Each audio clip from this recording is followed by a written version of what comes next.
if you're looking to play more popular music, one of the best pieces of advice that I can give you if you're looking at scores is to learn chords. And the simple reason for this is that when people come to transcribe music for the piano, they always put the chord symbols at the top, almost always nowadays, but they really skim on the actual piano arrangement itself. So I'm using as an example here something I picked up in a charity shop many years ago, Chariots of Fire theme. Okay, you'll know that even if you don't recognise the title, you'll know this piece of music. Okay, so if you have a look, here's the score, and you can see on there that what we've got is obviously the music, right hand and left hand part for the piano, but if you have a look at the top, you'll see that we've got chord symbols.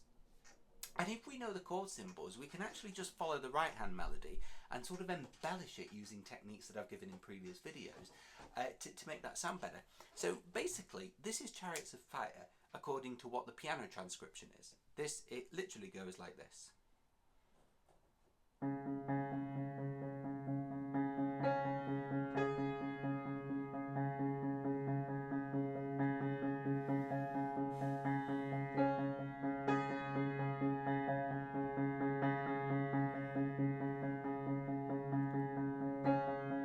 So far so good, because this is not dissimilar to what it does in the track itself.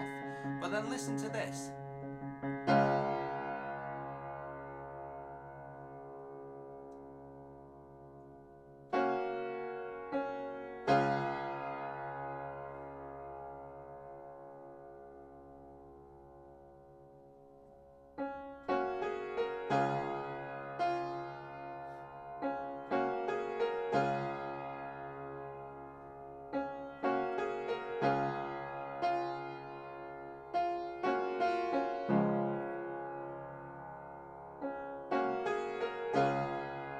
And so on. That's basically it. If I took the right hand out of that, all your left hand is doing is this.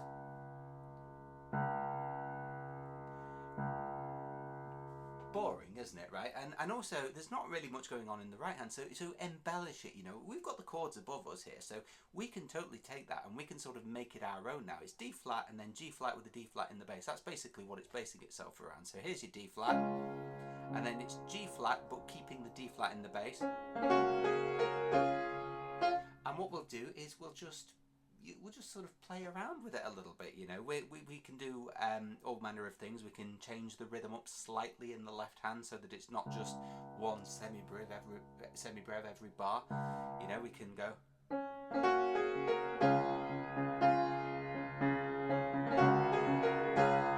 Isn't that nice? That's got a bit of movement in it now. Similarly, with the right hand, we don't have to stick to exactly what's written, because all that's written there is, we've obviously got the first, the top part of the right hand, which is the melody. But the bottom part of the right hand is just, the harmony is, so, together. It's not really much to it. So what we could do is,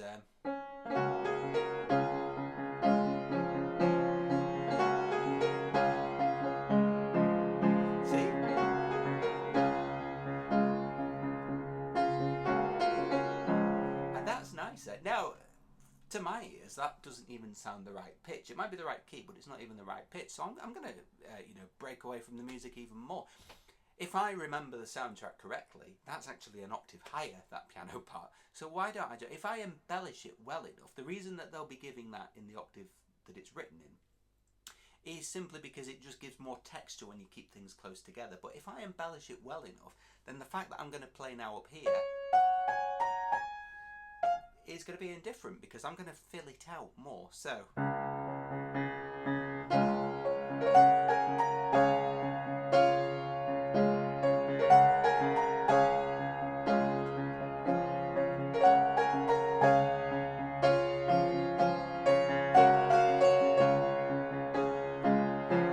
it's like that. You know, doesn't that just sound much more exciting?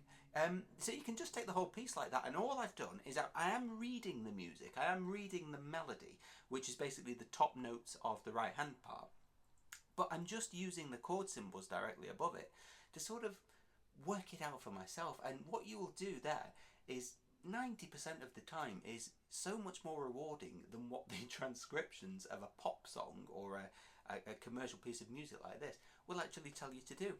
So yeah, just play around with it and you'll get a lovely result. So